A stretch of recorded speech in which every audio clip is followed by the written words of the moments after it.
देश भर में हॉट सीट बन चुके मंडी संसदीय क्षेत्र से भाजपा प्रत्याशी कंगना रनौत ने आज अपना नामांकन पत्र दाखिल किया है। नामांकन से पहले भाजपा ने पड्डल मैदान से उपायुक्त कार्यालय तक मेगा रोड शो भी निकाला। इस रोड शो में हजारों की संख्या में भाजपा कार्यकर्ता शामिल हुए और इस अवसर पर नेता प्रतिपक्ष जयराम ठाकुर और भाजपा प्रदेश अध्यक्ष राजीव बिंदल के साथ निर्वाचन अधिकारी के समक्ष पहुंचकर कंगना ने अपना नामांकन दाखिल किया। नामांकन के बाद पत्रकारों से बातचीत में कंगना रनौत ने कहा कि मंडी की जनता में काफी उत्साह है क्योंकि मंडी की बेटी आज चुनावी मैदान में है।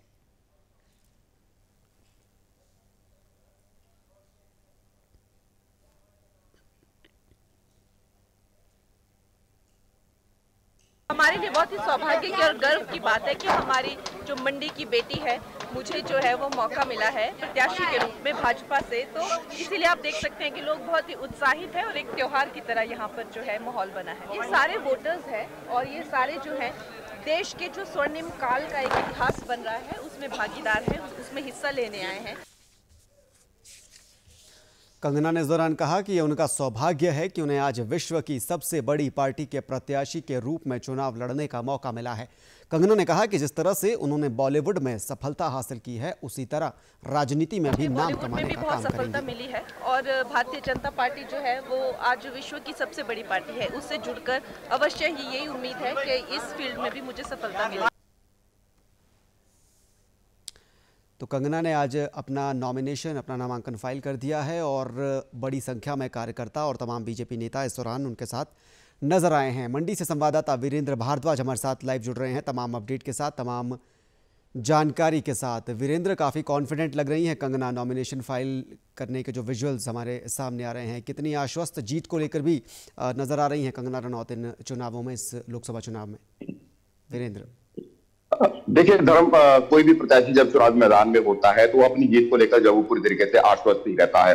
उसे ऐसा लगता है कि जीत उसी की ही हो रही है। हालांकि मैंडेट जब वो जनता देती है, किसकी जीत होगी किसकी हार होगी तो बाद में तय होगा, लेकिन इतना जरूर है कि आज कंगना को कहीं ना कहीं इस बात को लेकर तो उत्साह जरूर है कि बहुत बड़ी संख्या में जो है वो भारतीय जनता पार्टी के कार्यकर्ता आज इस नामांकन रैली में जो है यहाँ पर पहुंचे होते।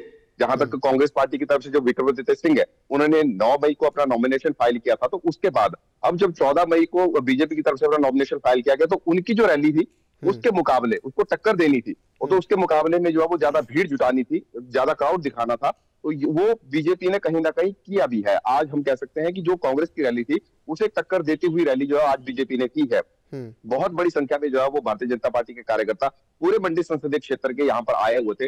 मंडी का जो शहरी मंच जहाँ पर सारा कार्यक्रम रखा हुआ था और उसके अलावा मंडी शहर का जो बाकी बाजार है वो भी लोगों से भरा पड़ा था। हालांकि बहुत ज्यादा संख्या में जो भीड़ थी, तो निश्चित तौर पर इतनी भीड़ को देखकर, इतना उत्साह देखकर, क्योंकि कंगना रनौत पड्डल मैदान से लेकर डीसी ऑफिस तक जो है वो रोड शो करती हुई आई और ये रोड शो में जितने भी लोग थे वो सारे के सारे उसमें शामिल हुए हैं। और जब लोग इतनी बड़ी संख्या में आपके रोड शो में शामिल होते हैं और जिस प्रकार से नारे लगते हैं और तो उत्साह जो होता है वो ऑटोमेटिकली जो बढ़ जाता है। तो यही कारण है कि कंगना रनौत आज अपनी जीत को लेकर जो है वो पहले से आश्वस्त नजर आ रही है, लेकिन जीत होती है या फिर परिणाम क्या होते हैं वो मंडी संसदीय क्षेत्र की जनता द्वारा जो मैंडेट दिया जाएगा उसी वही तय करेंगे। जी धर्म। ठीक है वीरेंद्र, करीब करीब 15 दिनों का वक्त बचा है वोटिंग में। 1 जून को वोटिंग होनी है और इन 15 दिनों में, क्योंकि प्रचार का सिलसिला तो लगातार चल रहा है, कंगना रनौत भी अलग अलग क्षेत्रों में जाकर प्रचार कर रही हैं, वोट अपील कर रही हैं, क्या कोई बड़े नेता केंद्र से या भाजपा का केंद्रीय नेतृत्व भी चुनाव प्रचार के लिए आने की योजना है, या खासकर मंडी सीट की अगर बात करें तो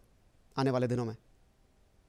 जी बिल्कुल धर्म, अगर हम बड़े शहरों की बात करें तो अगर दर्शकों की जानकारी के लिए बता दें कि 25 मई जो है वो छठे चरण के मतदान की जो है वो तारीख तय की गई है। जब छठे चरण का मतदान हो जाएगा तो उसके बाद फिर 7वें और अंतिम चरण में जो है वो हिमाचल प्रदेश का मतदान होगा और उसके साथ साथ पंजाब या कुछ और जो सीटें बची हुई हैं वहां पर जो है वो मतदान होगा।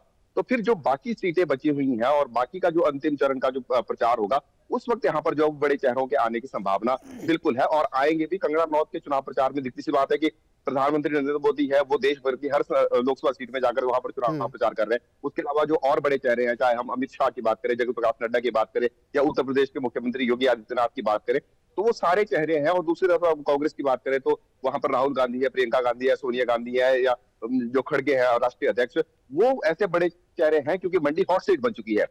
जहां बीजेपी अपनी पूरी ताकत झोंक रही है वही कांग्रेस को भी अपनी पूरी ताकत जो है यहाँ पर झोंकनी पड़ रही है जीत के लिए। तो बड़े चेहरे तो आएंगे, लेकिन बड़े चेहरे अभी थोड़ा ठहर के आएंगे। अभी जो चुनाव प्रचार है, क्योंकि अभी बहुत से ऐसे क्षेत्र हैं जहां पर जो है वो ना कांग्रेस का कैंडिडेट जा पाया है, ना बीजेपी का कैंडिडेट जा पाया है, तो वहां पर जो है वो जाने की कोशिश जो है वो फर्स्ट फेज में, अब जो नॉमिनेशन हो गया तो उसके बाद जो सेकंड फेज शुरू हुआ है उसमें प्रायोरिटी यही है कि उन क्षेत्रों में जाया जाए जो बड़े बड़े गांव है, वहां पर जो है वो पब्लिक मीटिंग करके अपनी बात रखी जाए। उसके बाद फिर 25 तारीख के बाद आप मान के चलिए फिर बड़ी रैलियों का दौर जो है वो पूरे हिमाचल प्रदेश में और मंडी संसदीय क्षेत्र में भी जो है वो शुरू होने वाला है। जी ब्रदर। ठीक है, मतलब लास्ट का जो आखिरी हफ्ता होगा, आखिरी हफ्ता 25 मई के बाद जो शुरू होगा 1 जून तक, उसमें काफ़ी बड़े चेहरे केंद्रीय बीजेपी नेतृत्व के हिमाचल में देखने को मिल सकते हैं और चुनाव प्रचार उफान पकड़ेगा। कांग्रेस के भी बड़े चेहरे इस दौरान चुनाव प्रचार में नजर आ सकते हैं।